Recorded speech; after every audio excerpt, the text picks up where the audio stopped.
I have a client here in Burnley who was allocated to me for housing and financial issues. She lived in an end unit in a bungalow, and with a lot of rain in the past year, caused significant damp and molding in her property, primarily in her bedroom. She had mold growing into the walls and into her carpet.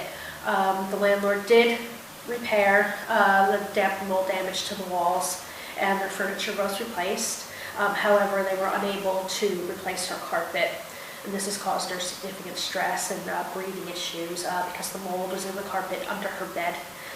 So she really struggled with a good night's sleep, and it caused her a lot of stress and anxiety, and the smell was becoming unbearable.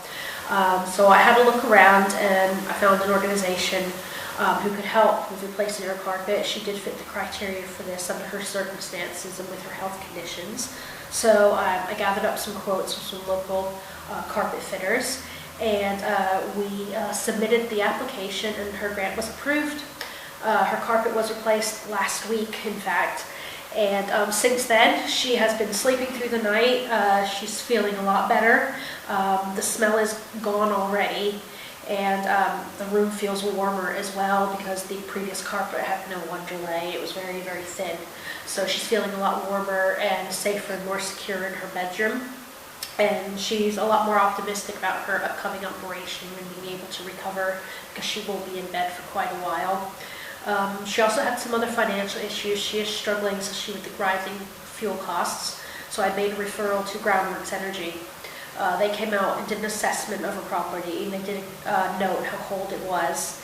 And she did say she tries to not use so much, particularly heat, so that she can have it at nighttime when she's trying to sleep.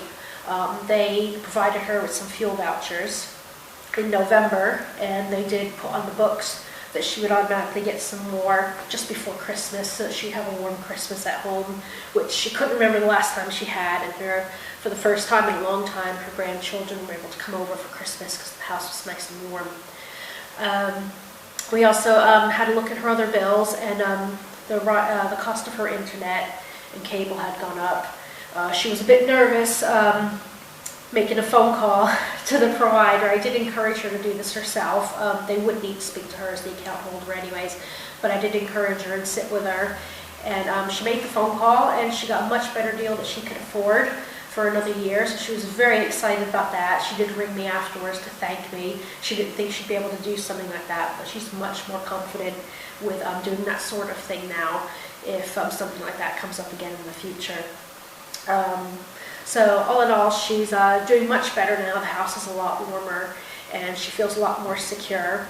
There was one more issue that came up where she did disclose she had some childhood trauma, and she's been on a waiting list for 2 years with an organization to get some counseling.